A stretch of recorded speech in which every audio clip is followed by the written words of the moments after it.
Alright guys, magandang hapon po sa ating lahat. Ngayon ay simple lang naman po yung pag-uusapan natin. Since magto 2 years na ngayong November 25 si King, kasi nakuha natin to is November 25, 2021. So 2023 ngayon.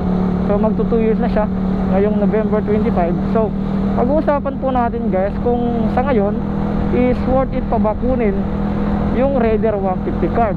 Okay, kasi alam niyo naman guys na marami na ngayong nagsilabasan na mas maganda sa kanya, na mas matipid sa kanya, na mas malakas sa kanya, o kung meron man pong mas less maintenance sa kanya. Okay, at syempre yung mas high tech sa kanya, mas marami nagsilabasan dyan. Okay, so yun yung pag-uusapan natin.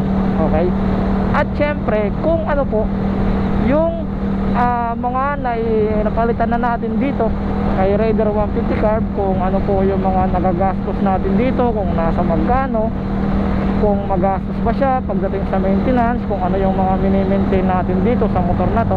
Siyempre alam nyo naman is 2 years. So kung hindi ka dyan maganda mag-alaga, so medyo mag-iiba talaga yung takbo ng motor mo.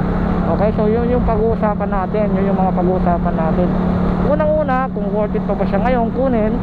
Pangalawa, kung kamusta po yung maintenance niya, lalong-lalo na kasi magto 2 years na siya, kung magastos ba siya, kung ano yung mga pinapalitan natin sa kanya every maintenance.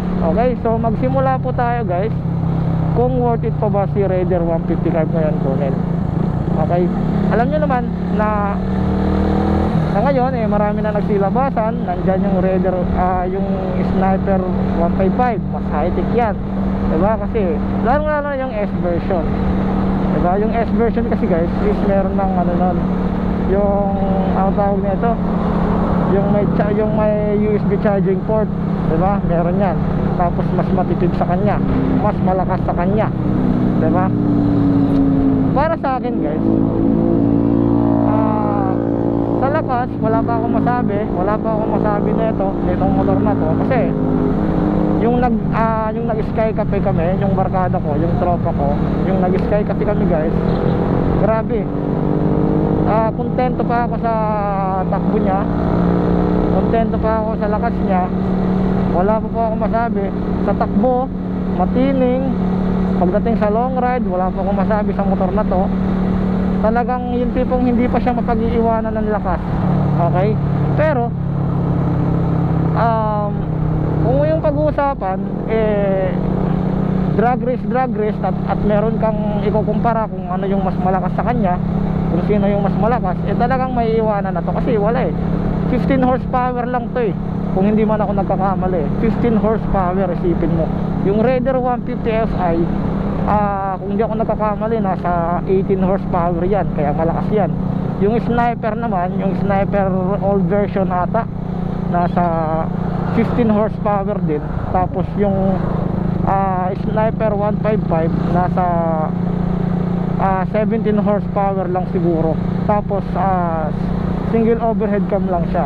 Di kagaya na itong Raider 150 is double overhead cam, diba? Yung double overhead cam guys, pag ganun yung specs mo, ibig sabihin malakas yung dulo mo, malakas yung dulo ng motor mo. Yung single overhead cam naman guys is malakas yung torque mo o yung arangkada. Ayun yung pagkakaintindi ko, kung hindi man ako nakakamali. Pakicorrect na lang po ako kung mali man po yung pagkakaintindi ko sa ganang specs, yung sa single overhead cam at sa double overhead cam. Basta yung sa akin, ayun po yung pagkakaintindi ko, diba?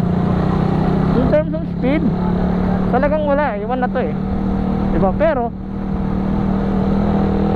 kung di man kayo naniniwala guys, yung nag-sky cafe kami ng barkada, ng tropa, nakaabot ako ng 135 km per hour. O yung takbo ko, yung top speed ko, kumbaga, nakaabot ako ng 135. Yung timbang ko 50 kilo. Ayun yung top speed ko. Isipin mo ganyan yung top speed mo, hindi ka pa ba kontento dyan? 150cc yung motor mo, underload. Ayan yung top speed mo, hindi ka pa ba kontento dyan? Diba? Siguro pag yung gamit mo yung Raider 150 Fi, sa Raider 150 Fi hindi natin pwede yan pagtalunan kasi same brand diba? Pero kung ikukumpara mo to sa Raider 150 Fi, wala akong masabi sa Raider 150 Fi. Iwan na talaga to kasi tumatakbo hanggang 145 kilometer yung top speed nun, maabot sa ganun takbo nun. Yung sniper siguro malapit-lapit din sila ng sniper ng Raider 150 Fi yung top speed nila, pero hindi pa napapatunayan kung alin talaga yung mas malakas sa dalawang yan. Ito wala na to kumbaga hindi na to yung hindi na to yung king pagdating sa mabilis kumbaga kung iisipin kasi doon na tayo sa totoo diba? Wala na, pag-iwanan na to ng bilis pero tinatawag pa rin tong king para sa akin siguro kasi meron pa po siyang napapatunayan. Still nandito pa rin siya sa Pilipinas. Matagal na tong motor na to matagal na tong motor, 2003 pala. Isipin mo, diba? Kaya sa mga nagtatanong kung worth it pa ba tong motor na to, in terms of speed, wala akong ibang reklamo dito. Sa speed, sa presyo, wala akong reklamo dito, kundi yung gas consumption lang. Kung ikukumpara mo siya sa mga Raider 150 Fi, sa mga sniper, in terms of speed, sa mga Fi version, wala, iwan na talaga to wala akong ibang reklamo dito kundi yung lang, yung gas consumption lang. Okay? Pagdating naman sa maintenance, yung mga maintenance ko lang dito guys is spark plug, oil filter, air filter, kadena hindi pa ako nagpalit hindi pa ako nagpalit ng kadena tapos lang, change oil lang. Ayun lang yung mga maintenance ko dito sa motor na to. Wala akong kapuro problema dito sa motor na to. Spark plug, palit spark plug, upgrade yung spark plug ko kasi naka-platinum tayo na NGK, diba?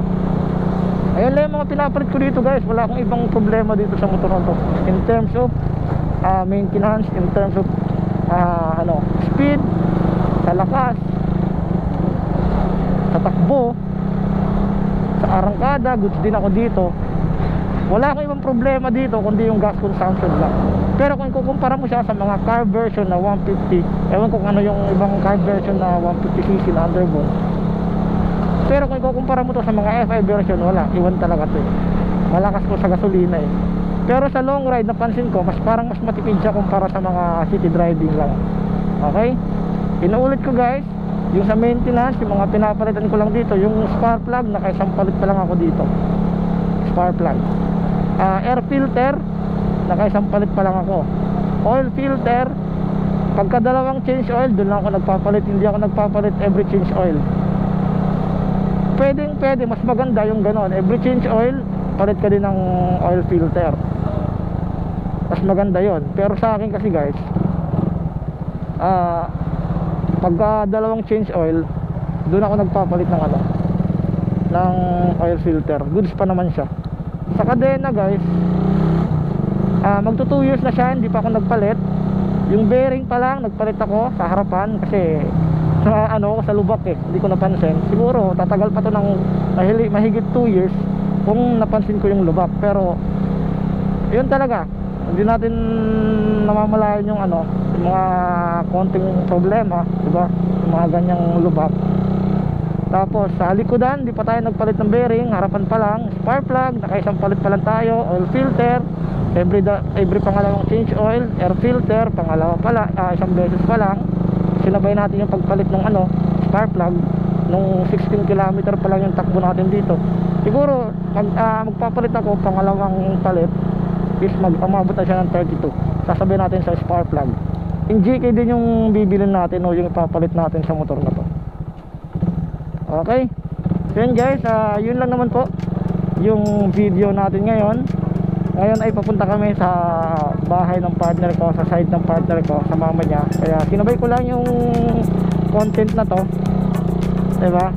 Kaya sa mga nagtatanong guys kung worth it pa ba talaga yung Raider 150 cab sa ngayong taon, isipin mo 2003 hanggang ngayon, ay suggest, sasabihin ko po is opo, worth it pa po siya. Kaya pansin nyo, marami nagsisilabasan ngayon ng mga bagong Raider 150 kahit sa kalsada. Kumbaga bago pa lang makikita nyo, bagong bili makikita nyo, diba? Kaya I suggest worth it pa rin to hanggang ngayon. Okay, then guys, Maraming salamat po sa inyong panonood. See you on my next vlog. At ride safe po sa ating lahat. Peace out.